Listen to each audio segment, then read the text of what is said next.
Welcome back everyone to Finnegan's Farm, welcome back to our YouTube channel and welcome back to our first edition of 2022 Workshop Wednesday. Hope everyone had a good new year and the very best to everyone in the new year coming. In today's video, in for repair, we have the Mitsubishi Forklift, 2.5 ton forklift. We had some starting issues there way ahead, and we also had a little bit of paint work to be done on the ballast weight. Cathal was busy at that. We also have the 6820 in. The link rods, one of them had pulled the thread on it, and the battery was, we're not just sure, it may be an overcharger, so we have to have a look at that as well. We also have the, as we call it, the baby Manitou, which is MLT 625, broke the window in it there. The strap broke from the last video and broke the window, so the lads are going to replace the window on that. But first of all, I think we'll head over to the Mitsubishi there. We'll go over to Mick there and we'll just go through the starting issues that we had with the Mitsubishi. It's getting very hard to start, lazy on the starter, so we're just going to go through the few procedures that we do when we get a forklift like this in. First of all, I suppose the battery is the main thing there, just to see in what kind of state it's in. Mick, I'll hang you over to Mick now, just go through it. So we're just going to start it there and see what charge we have. That's our glow plugs pulling down the battery on a timer. It should go off. Oh, it's disconnected. It's disconnected. As you can hear there, it's lazy on the start. Give it a bit of a rev.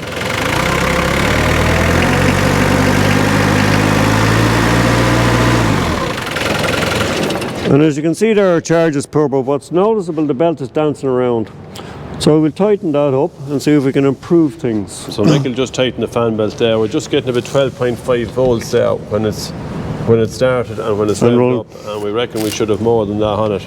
Generally the Japs regulate around 13 or 14 volts, 14.5, some of them 15. So we will order probably new fan belt for it. Yeah, it's sitting a bit deep here in the pulley. It's getting a bit deep in the pulley, as you can see in there, but we're just going to give it a little bit of a tighten up here to see will it bring up the voltage on it.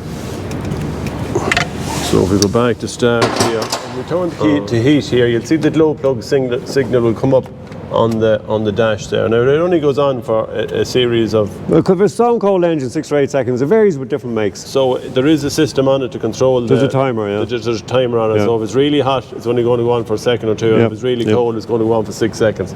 So you can see that it's only coming on for a bit. 1, 2, 2.5, 3 seconds. 3 seconds here and that, because we've been starting the engine. Yeah. So that's the purpose of having the heat plugs on it. We'll take one out now, and we'll just show you how it glows, like, because that's what it does. So if we loosen the rail, this rail is just connects one to the other.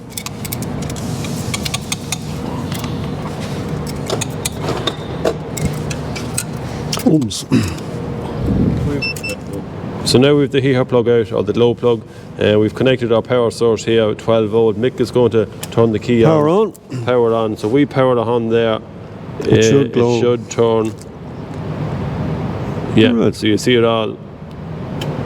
That's it. And then the relay will click off and the timer will go out. So that's really the function of the heater plug there, is to heat individual cylinders there, and that's what makes it easier. The other thing then that we do have to check is the battery.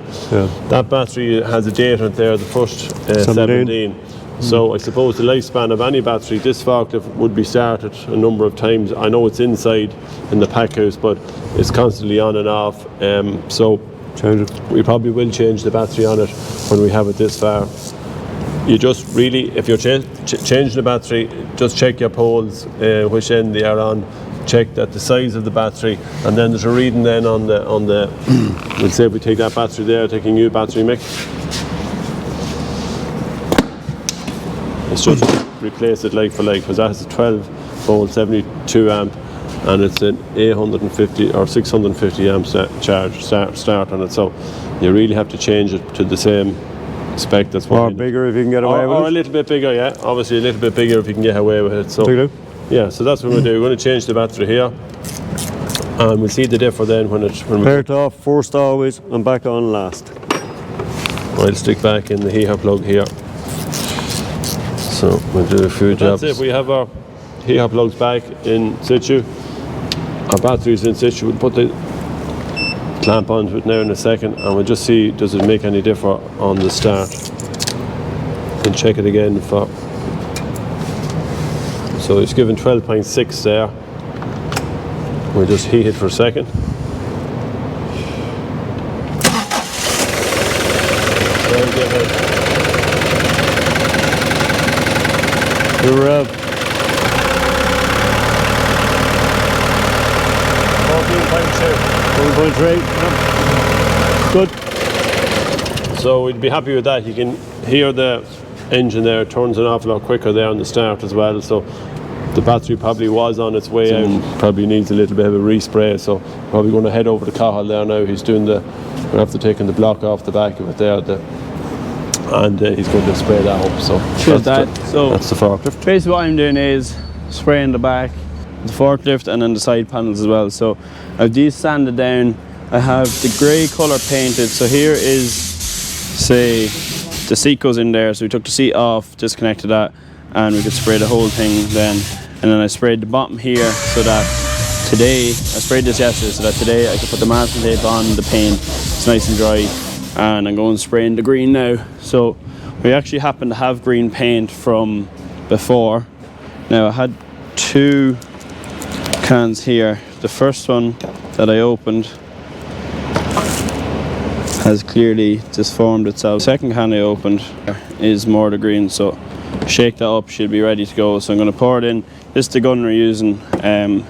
So most guns you kind of gravitate the paint through it, but this one actually sucks it up through the gun. So I'll show you me using that now.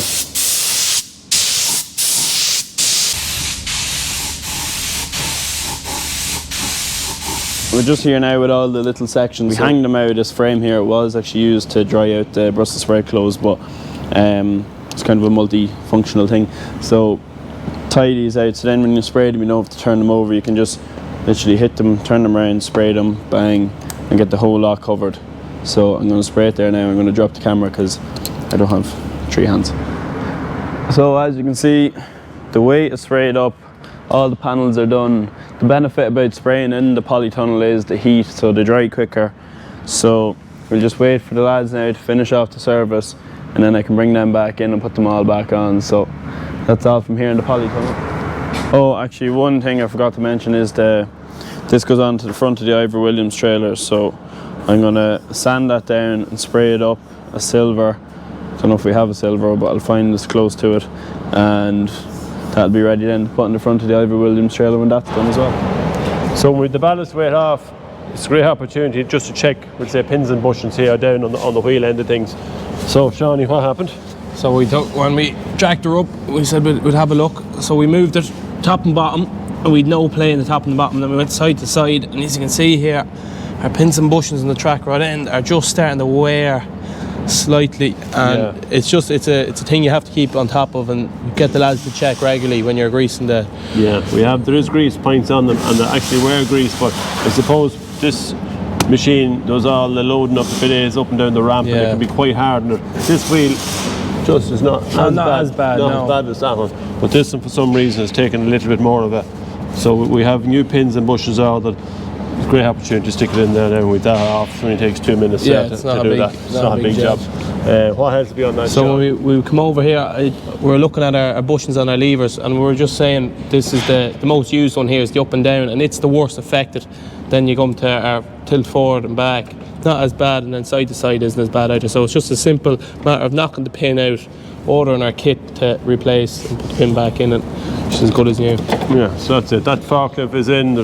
It's how old did we say it was the other day? 07, wasn't it? Yeah, it's 07, so there's over 16,000 hours on the clock there. So as you can see, it's just over 1,000 hours a year. It doesn't look a day over. It doesn't look, no, it's in fair law. They do get a lot of hardship, and we're not too bad with this, and there's probably just been one driver on it, so he's looked after a little bit better than having numerous drivers on it. But yeah, when we get the starter sorted and get the wheels, she should be as good as good. So the 6820s, after coming in there this morning as well, one of the lads had it there and they couldn't pull the cable on the pickup hitch. So when we had a look there, we noticed that it was only actually lifting on one side. As you can see, this was completely pulled out of it. And what did you notice, Sean?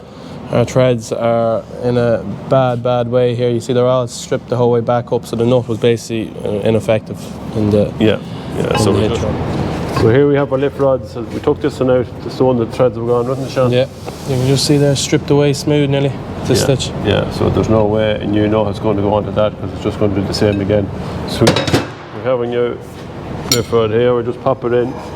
Again, tapered side is always next to the direction of the travel, so we stick that in. You push the nut up there, Sean. Push it up a little further. Yeah, I think that's her, yeah. Yeah, so we're caught there now. So then we can adjust then wherever we want. We can lift up and down, and we can adjust it then for the length that we need to set on the hitch. So that's new end. We're actually going to do the two new ones, put two new ones into it, because if this one's gone, yeah, you're only going to run into the same problem a couple of hundred hours down the road there. Yeah. So we use these here. That one is completely gone. The other one might do as a spare at some stage if we need to have it anyway. So you're stuck. that'll be the hitch rods. We'll have them in place, put them on the hitch, and that'll leave the 6820 have a good to go. 100%. So we're just going to head over to Marco here. We had a vibration on the heat shield of the exhaust there, and we went to go tighten it, and what happened, Marco?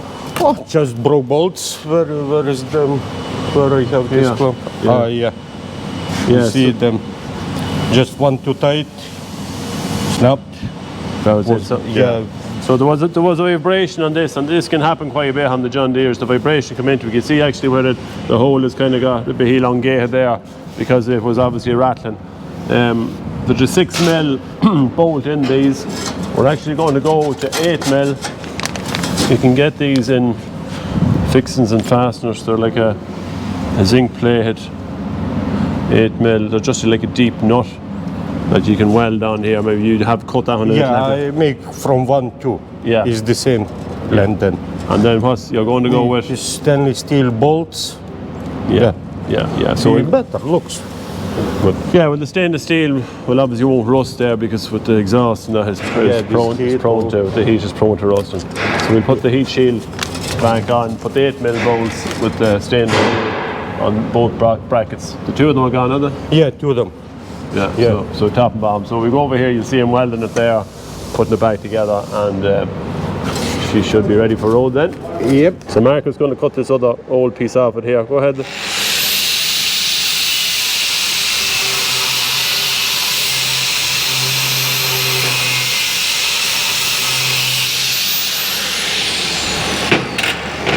That's it now, is it? Tap it off. That's it, that's the old piece off there. So as you can see, threads are completely gone in it. There's the other one there. And it's wrong in it. So this is the piece we're going to weld on. We'll probably clean that down, weld it on. Yep. Good to go. Just need to tidy.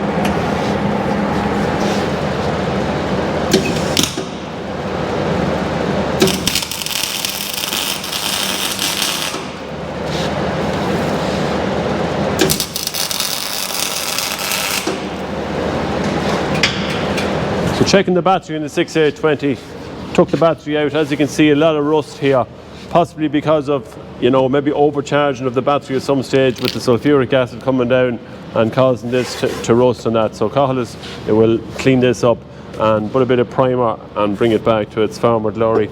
As you can see here, a few of the connections, we will change these. Not a great job, these bolts there. Probably will put in something like stainless in it as well.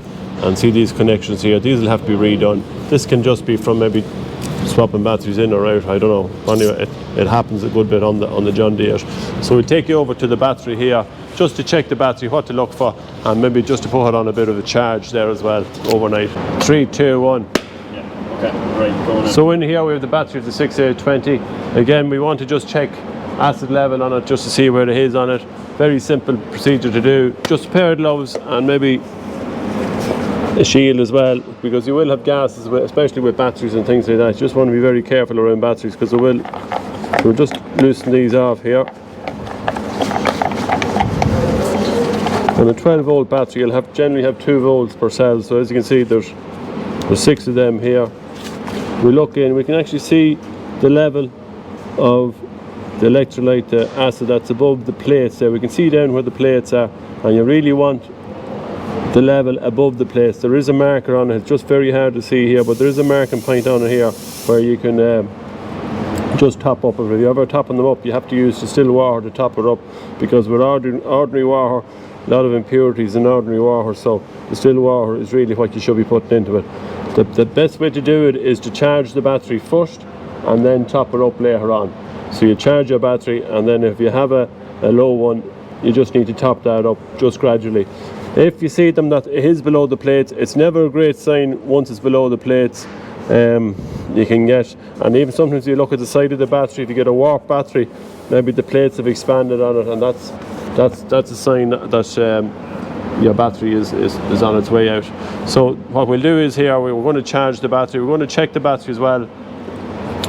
We'll put the lids back on it here, and we're going to check the voltage of the battery off load, just to see in what condition it is.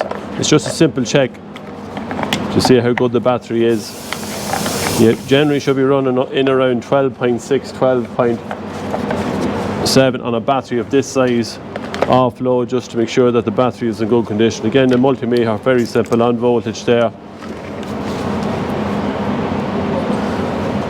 coming up 12.7. So that battery looks to be okay. We are going to put it on a charge. If you do put it in a charge, a slow charge is probably the best way to charge a battery. There's a few different methods. We have a big charger here with a booster on it, but we're just going to use the electronic one here, which has, we can set it to 2 amps, 4 amps, 8 amps, whatever rate you want to charge the battery at. But we're going to charge it at a low, going to give it overnight. The tractor's going to be here overnight anyway, so we'll give it a low charge. So very simple. These are very simple little chargers, work quite well, electronic. Again, you have to have, sometimes they can fool you, because if the charge goes that low on the battery, they won't actually pick it up and they won't start. So again, put your positive, which is your red always through the big hole, and put the negative, and we'll turn it on here. Connect it up and then turn it on. So as you can see, it'll come up here on the, give it a second there now, it'll come up. So here's the 2 amps, so we're charging there, we're putting 2 amps into it. It'll probably take overnight, and once the battery is charged up, these will electronically, they'll know and they'll turn off themselves. So it's a very safe way of doing it, especially if you're charging the battery overnight. 2 amps, keep it tipping up, and we'll check it there in the morning, and we'll have it ready to put it back in. So that battery looks good enough to go in the morning. So that's it for this week's Workshop Wednesday. Hope you all enjoyed it. Don't forget to like, subscribe, give us a comment there, whatever you want to do. We've just over 7,000 subscribers there now, so keep the channel going, lads. Keep hitting that subscribe button, and we'll keep giving you the content. So from everyone here at Finnegan's Farm, cheers.